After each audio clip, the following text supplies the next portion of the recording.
Welcome to Living the Smarter Science of Slim, where we provide a scientifically proven lifestyle for long-term health and fat loss by eating more and exercising less, but smarter. Eat smarter, exercise smarter, live better. I am so ready for that. Hey everyone, Jonathan Bailor back with a bonus Smarter Science of Slim podcast.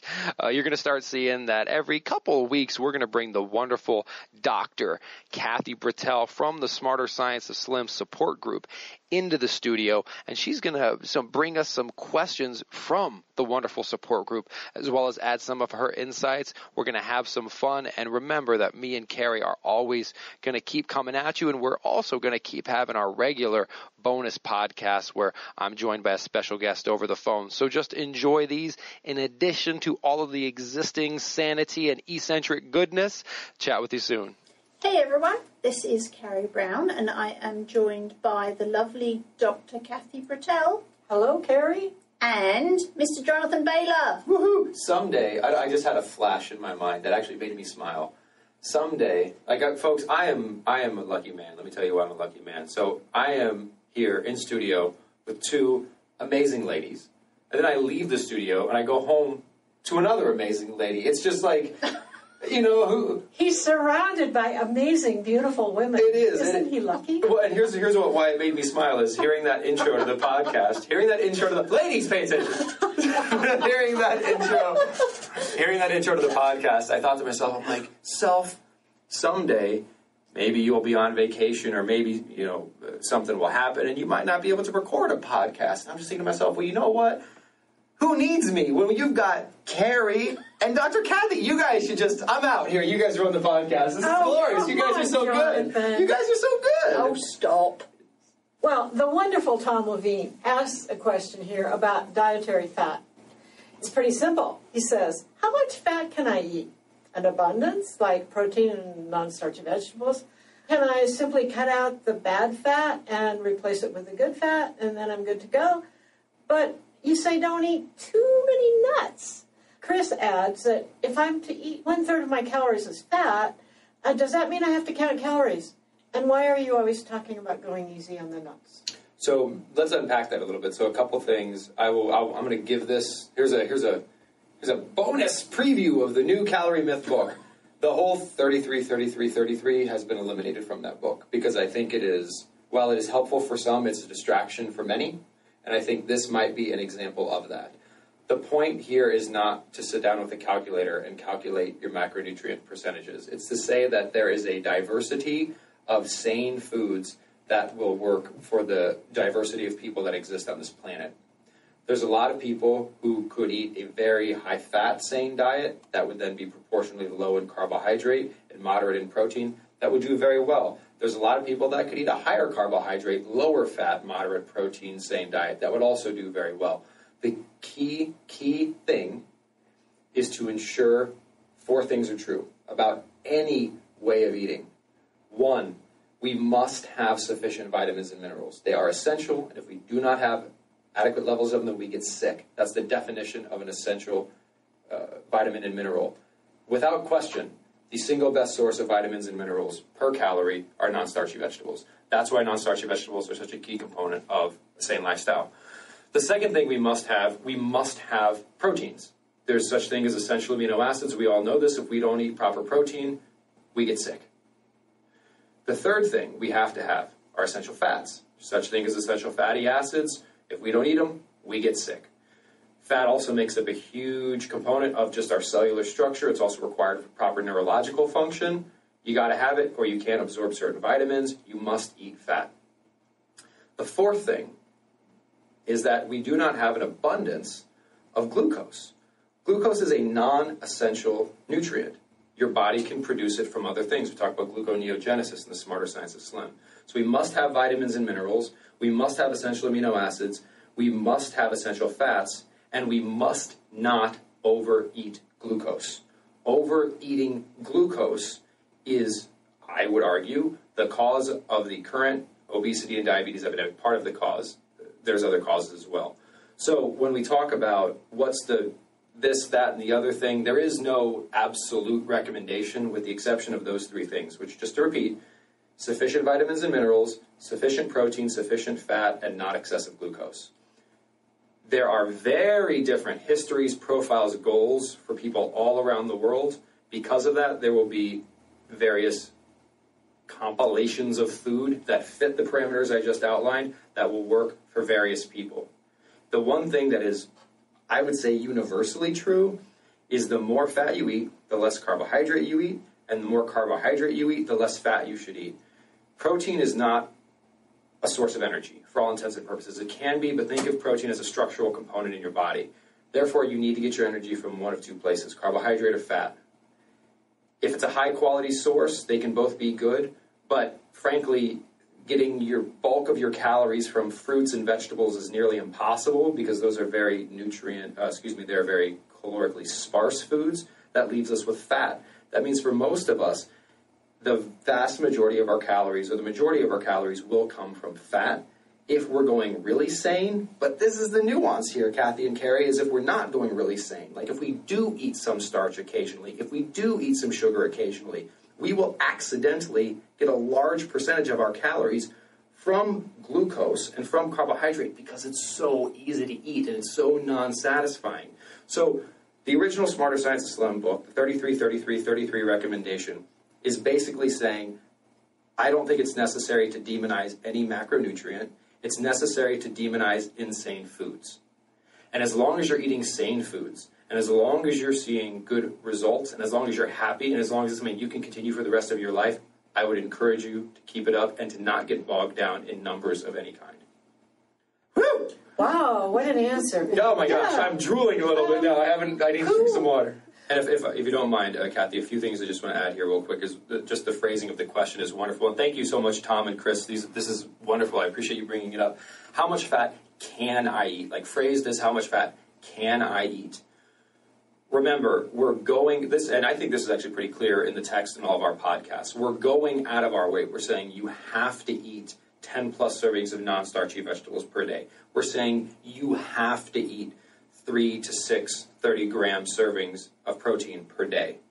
We're saying you have to eat essential fats being primarily those you find in fish and in fibrous plants.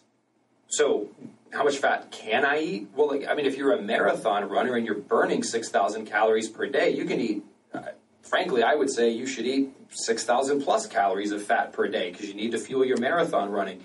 If you're someone who's trying to burn fat off your body, going out of your way to put more fat on your body when you're already full would, of course, be foolish. There's no need to do that. So how much fat can I eat? What's your goals? Like Kathy said, how are you doing? And regardless of the quantity, make sure the quality's there, right? Because that's the key thing is when you are eating fat, you're getting it from quality sources. That's right. And to address the other question that Chris asked, why are you always talking about going easy on the nuts? So most people do not eat just nuts. What I mean by that is if you go to the store and you buy raw almonds, that is very different, and I'm guilty of this myself, and it's not really guilty, but if you go to Costco and you buy the wasabi, ginger, blue diamond, freaking glorious, they're like, oh my gosh. Oh man, they're good. They're so good, and they're roasted in an insane oil, and they have all these other things on them. So if you eat raw nuts, that's a totally different story than if you eat these, most of them, even salting and roasting the nuts. Most people are like, yeah, these are plain. They're just salted. False. Like a nut that is plain, one, it hasn't been roasted. It's not roasted. It's raw. And that's actually how we know peanuts aren't nuts. They're legumes. You can't eat peanuts raw because they're legumes. You can eat almonds raw. You can eat walnuts, macadamias, cashews. You can eat all of those raw. And if you're eating them raw, unsalted, you pretty much do what you'd like as long as you're getting your non-starchy vegetables and your protein because you will naturally, most of the time, not overeat them. But it's just very rare for people to eat nuts that way. So since we're always talking about in terms of practicality, busy people, when you reach this shelf for nuts, you're probably not reaching for raw nuts. You're probably reaching for roasted salted plus nuts.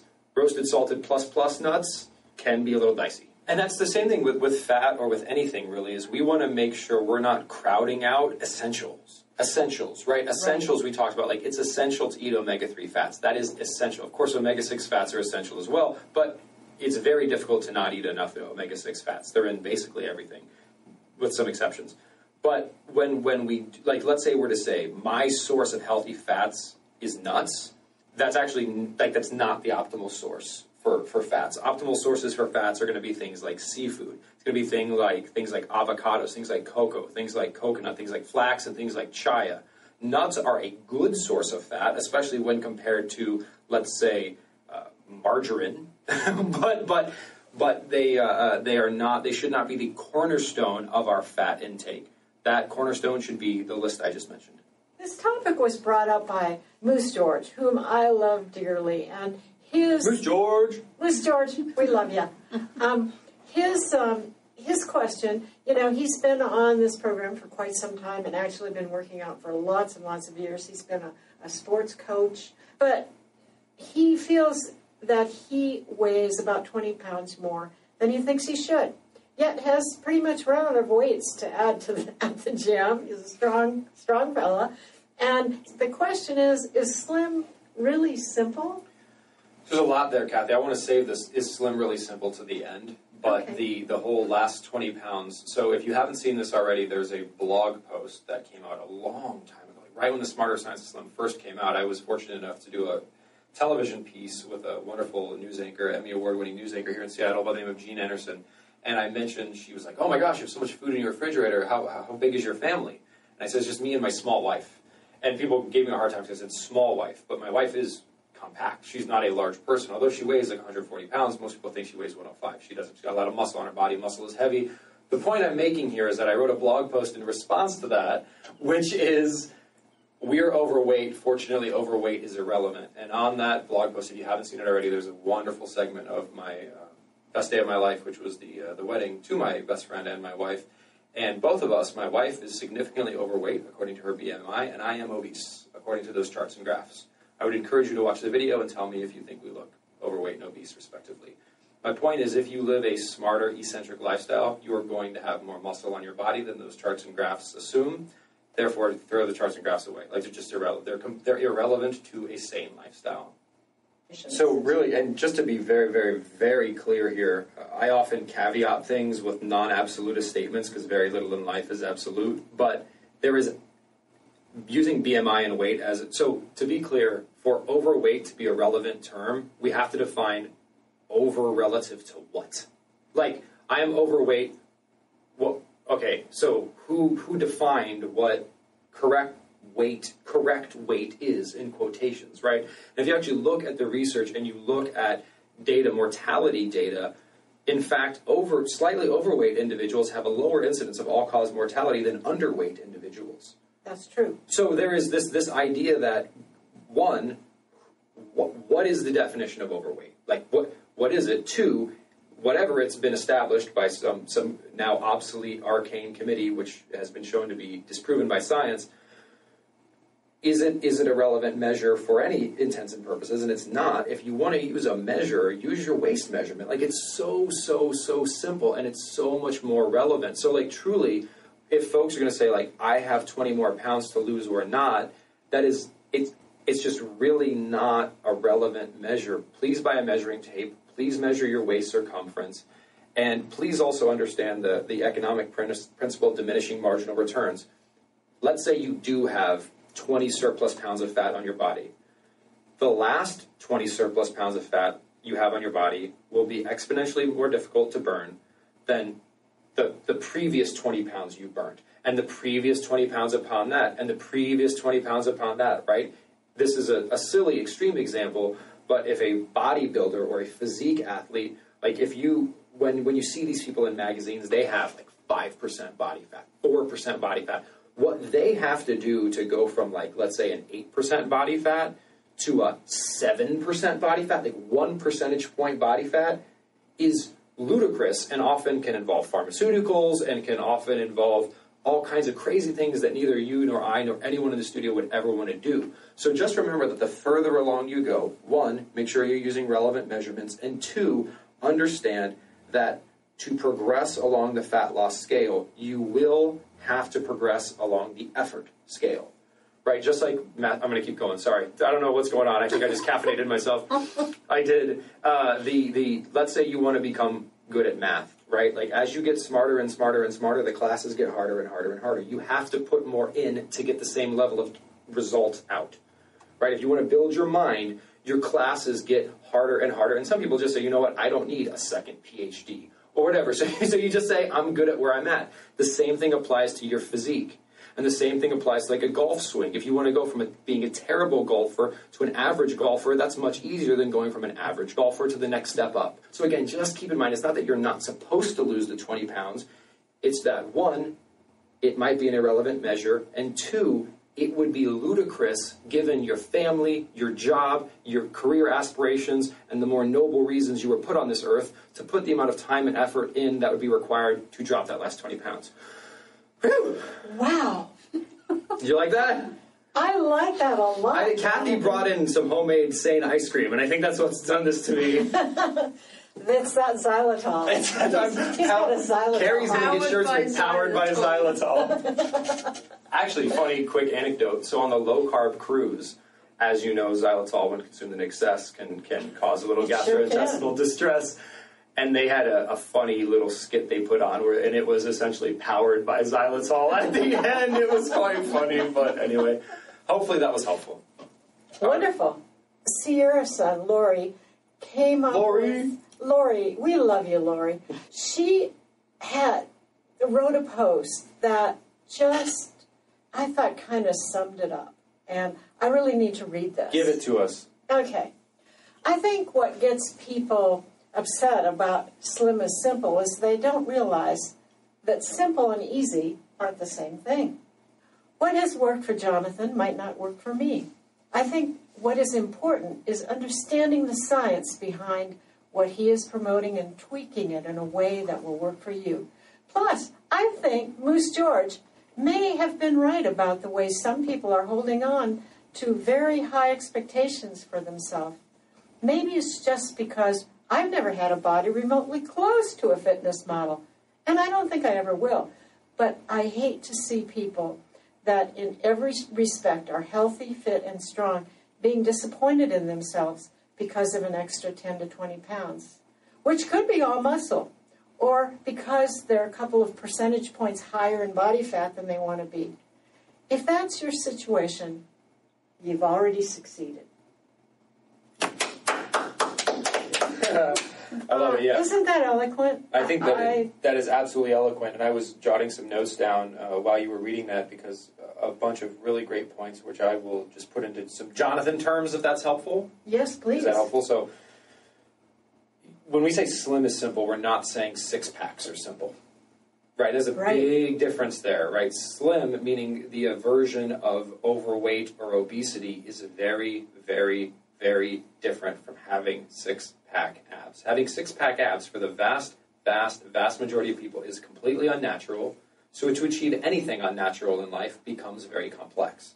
However, avoiding disease and avoiding obesity and diabetes is natural, and as evidenced by every generation of humans that have ever lived, except those that have been alive for the past 50 years, keeping a population where less than 5% are obese or overweight, and where at most 1 in every 4,000 have diabetes is a fact. Like that is how every single human civilization up until the most recent generation in the westernized world has lived. To me, that suggests that by definition, that state of human existence is simple. It has to be simple. It's what everybody did. It's what the body innately desires. It becomes complicated when we do two things. One, when we start perceiving things that are unnatural as natural.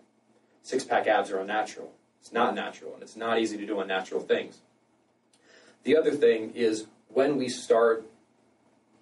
live in an artificial world. For example, if we live in a world that says everything in moderation, like Coke in moderation, when it says candy bars in moderation, when it says that these things which are best compared to drugs in moderation, no, slim will not be simple in that world because you are bastardizing a system that is so perfect that once it has lost that perfection, it is very, very complicated to give it back that which it used to have. So my point here is that is maintaining a state of health simple? Is avoiding overweight simple? Let me put it like this. I don't know how every single, with the exception of a few percent of people who from the dawn of time reached those goals did so if it were so complex. The question is, why has it become complex? If we think it's complex, why? Why do we think it's complex? Because I very firmly believe this, and it's the difference between simple and easy, but it can't be complex. If avoiding overweight and avoiding disease was complicated, we would have died out as a species long, long ago. And species which are much less intelligent than us would also not be able to do it because it was too darn complicated, right? We're smarter than monkeys, and monkeys don't have nearly the incidence of overweight and diabetes as we do. So the issue is not that it's too complex. The issue is that it is very hard in our modern world to embrace the simplicity which lies at the heart of health. My 2 cents. Amazing. Yep. And Kathy, the other thing just to highlight there is a big difference between simple and easy. Carrie has written extensively about this on her blog, and it is very, very, very true, right?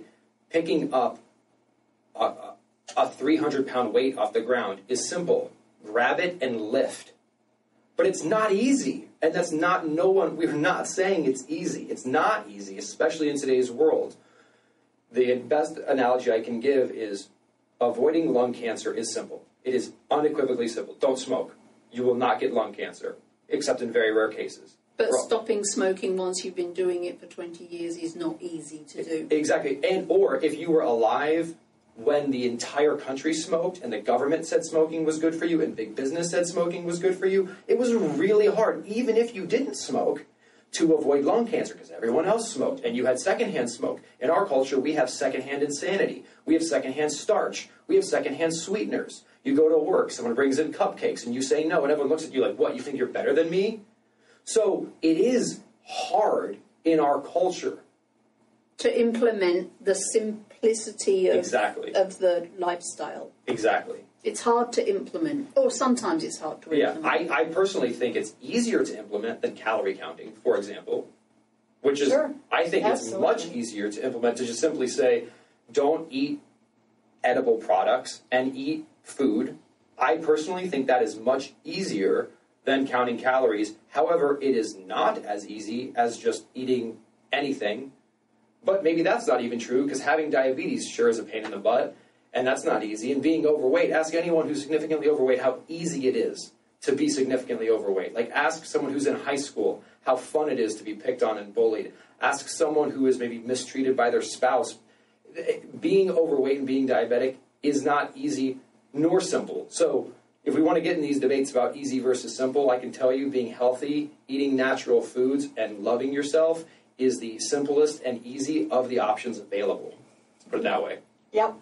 The other reason I think knowing that it's simple is important is because, so if we think it's complicated, then there is, like, for example, if it's just a matter of us, like, we have the information, now it's on us to implement it. That's a much different world to live in than, actually, you know what, this is so complicated, like, if it's complicated, if complexity is the issue, you're disempowered because you're missing key information that you need to be successful. Whereas once you embrace that it is simple, once you embrace that it is not because you are lacking the information, because we have established it with science, all that's left is you putting in the effort. And it's on you, and the responsibility is on you, and you can do it. But if you think it's complex, you're going to be looking at the next infomercial. You're going to be looking at the next pill. You're going to be looking at the next charlatan who can take that such complicated problem and in a sense, solve it for you. But once you realize it's simple, you can naturally avoid those people because you know it's simple and you know it's just about eating so much good stuff, as Kathy said, that you're too full for the bad stuff, moving your body, and getting a little eccentric. The other thing to keep in mind, folks, is what we're talking about here is not so much a program as it is just like it's facts, right? Like if you overeat, the definition of overeating is eating at a level at which your body stores fat. So of course, by definition, if you overeat, you're going to gain fat. But what is not the thing that is key to keep in mind is that we have to eat something. And to say that eating foods that are less satisfying or are more aggressive or are less nutritious or are more efficient is simply ludicrous. Like, of course, the foods we want to eat are the foods that are the most satisfying, the least aggressive, the most nutritious, and the least efficient. Now, identifying the proper composition for yourself and applying that in the modern lifestyle, that might be difficult. But the simplicity and the science supporting that which we should eat, I personally think is empowering. I will be done now. Great. You've said that 3 times now. It's official now, because we're out of time. I think it's time to say goodbye to our wonderful guests for this week. I love it. I love it. Well, folks, thank you so much, as always, for the great question. Thanks for getting me fired up. And Carrie and Kathy, what are your closing comments? Well, we sure love you, support group. And keep going, because it gets easier. It's easier and easier and easier, and it's simple all throughout. I'm going to say it one more time. Remember, eat smarter, exercise smarter, and live better. Talk with you soon. See ya. Bye-bye. Wait, don't stop listening yet. If you like the podcast and if there's other ways we can help you, please join us in the Smarter Science of Slim support group, which is freely available at the Smarter Science of Slim website, smarterscienceofslim.com. There you'll find all kinds of free recipes and success stories and just all kinds of fun stuff, like how to help your kids go sane and just great community content. And just one last thing before you go, if you wouldn't mind heading over to iTunes and up onto Amazon.com and leaving us a review, and then going over to Facebook and liking us, we would hugely appreciate it.